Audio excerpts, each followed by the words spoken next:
Law छात्रा से gangrape मामले पर बीजेपी के राष्ट्रीय महासचिव तरुण चुग ने टीएमसी पर जमकर हमला बोला। उन्होंने कहा टीएमसी के राज में बेटियां असुरक्षित हैं, तृणमूल कांग्रेस के गुंडे बेटियों के साथ बलात्कार कर रहे हैं। और क्या कुछ कहा, सुनिए। बीजेपी के राष्ट्रीय महासचिव तरुण चुग जी हमारे साथ में मौजूद हैं। तरुण जी, पश्चिम बंगाल में फिर से एक बार एक लॉ स्टूडेंट के साथ में छात्रा के साथ गैंगरेप की घटना सामने आई है, लेकिन तृणमूल कांग्रेस के नेता कह रहे हैं कि ऐसा तो होता रहता है, क्लासमेट है, इसमें कैसे रोक लगा सकते हैं। बंगाल की ममता बनर्जी की सरकार रक्षक की बजाय बख्शक बन चुकी है। टीएमसी सांसद कल्याण बनर्जी का बेहुदा बेतुका बयान निर्लज्जता से, निर्ममता से दिया हुआ बयान ऐसे लग रहा है कि उनका अपराधियों को खुला समर्थन है। क्या यही ममता बनर्जी की पार्टी का महिला सम्मान है? टीएमसी नेताओं के ऐसे बयान पीड़ितों के जख्मों पर नमक छिनकने जैसे हैं। बंगाल की बेटियां पूछ रही हैं कब न्याय मिलेगा, कब रुकेगा अत्याचार, और अत्याचार के बाद टीएमसी के नेताओं का मौखिक अत्याचार कब रुकेगा? आज तक आरजे मेडिकल कॉलेज की निर्भया को इंसाफ नहीं मिला।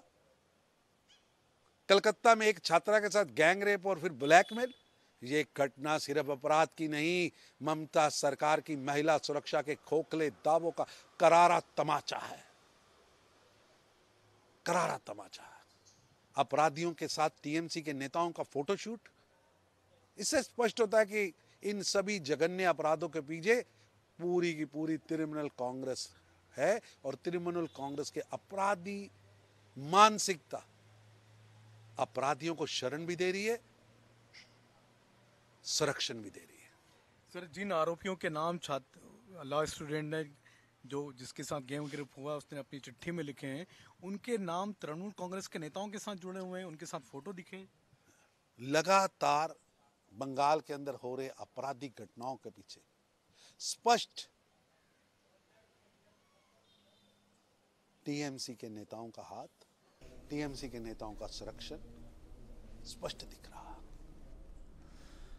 कोलकाता में लॉ छात्रा से गैंगरेप मामले में बीजेपी लगातार ममता सरकार पर हमलावर है। मामले पर पूर्व केंद्रीय मंत्री और पूर्व मुंबई पुलिस कमिश्नर सत्यपाल सिंह से बातचीत की सीनियर एडिटर संजय शर्मा ने क्या कुछ कहा, आपको सुनवाते हैं।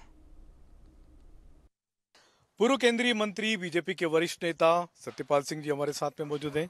सिंह साहब, कोलकाता में एक लॉ की छात्रा के साथ में गैंगरेप की घटना घटी है और इस घटना के लिए बीजेपी की तरफ से एक कमेटी का गठन किया गया। उस कमेटी के सदस्य आप भी हैं।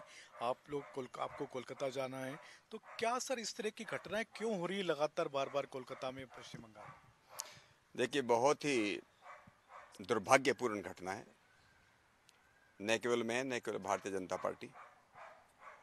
मुझे लगता है इस देश का प्रत्येक सुविध नागरिक इसकी बहुत ही कड़े शब्दों में निंदा करता है। मुझको मालूम नहीं कि बंगाल में क्या हो गया।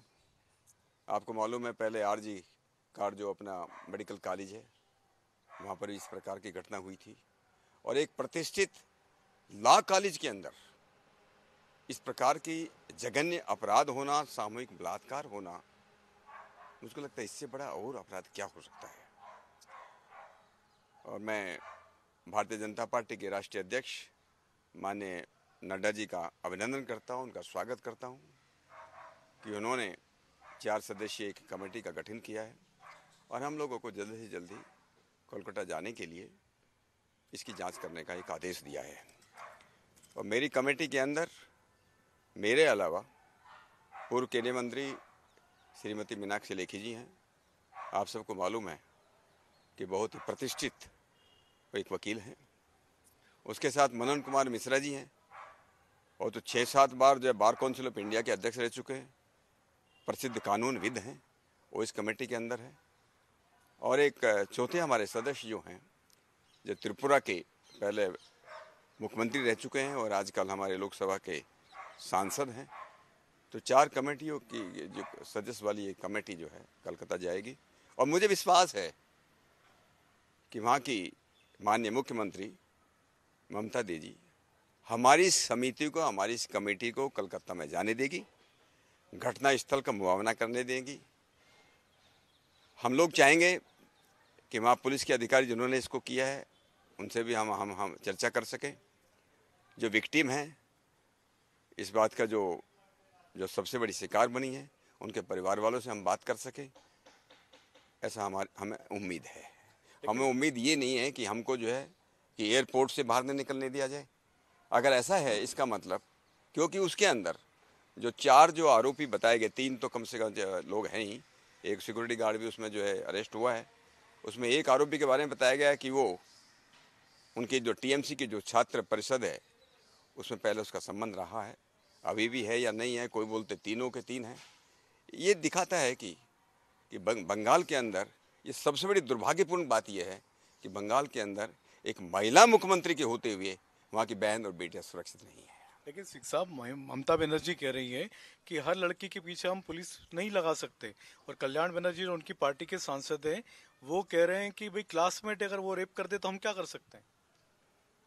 ये उनका माइंडसेट बताता है कि टीएमसी का माइंडसेट क्या है, कि हम चप्पे चप्पे पर पुलिस का ऐसे कोई वो भी नहीं करता, लेकिन पुलिस का इकबाल होता है। मैं तो पुलिस में रहा हूँ, पुलिस वालों का डर होता है कि अगर तुम करोगे तो कल को बचोगे नहीं।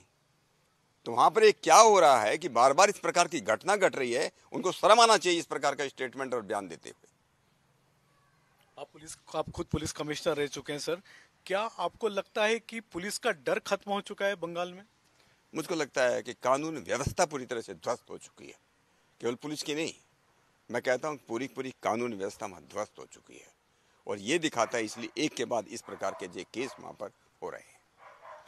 सत्यपाल सिंह जिनका कहना है कि कानून चलता है डर से, पुलिस की डर से, क्योंकि पुलिस जब कार्रवाई करती है तो फिर डर भी लगता है लोगों को, लेकिन वहां पर ऐसा लगता है कि वो डर, वो इकबाल खत्म हो चुका है, इसलिए इस तरीके की घटनाएं बढ़ती जा रही। कैमरामैन अविनाश के साथ संजय शर्मा, इंडिया न्यूज दिल्ली। बड़ी खबर का रुख कर रहे हैं इस वक्त गुरुग्राम से आ रही, जहां पर पीजी में एक युवती ने